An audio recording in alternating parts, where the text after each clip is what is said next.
Jeg vil gerne fortælle lidt omkring det med at blive frelst, eller være frelst, eller saved, eller det er nok for rigtig mange sådan lidt negativ klang, fordi folk forbinder det med nogen, der er særlig hengiven til noget, som ligesom, hvor de ikke må nogle bestemte ting og sådan.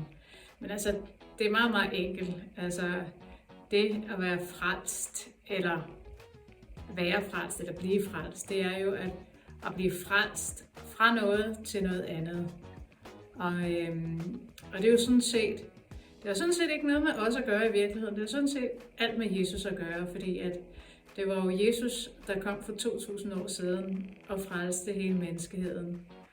Fordi at synden var i mennesket før, helt fra Adam og frem til Jesus. Og det var meget få mennesker, der kunne få lov at opleve Gud i den tid imellem. Men Gud har egentlig kaldet os mennesker til at have et fællesskab med ham, og til at være tæt på ham. Og derfor gjorde Jesus det muligt. Derfor kom han for 2000 år siden. Og hans formål, det var at gå op på det kors og tage hele verdens synd på sig, hele verdens skyld og ledelse på sig, fordi at vi som menneske på ingen måde kunne gøre noget som helst for at komme til Gud.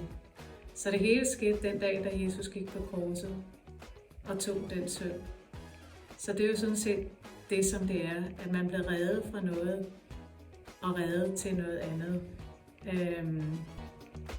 Så det var Jesus, der reddede os, og vi blev så reddet ind i det her Kristusliv, i det her nye liv, ind i Guds riges liv, hvor der er en helt ny vej,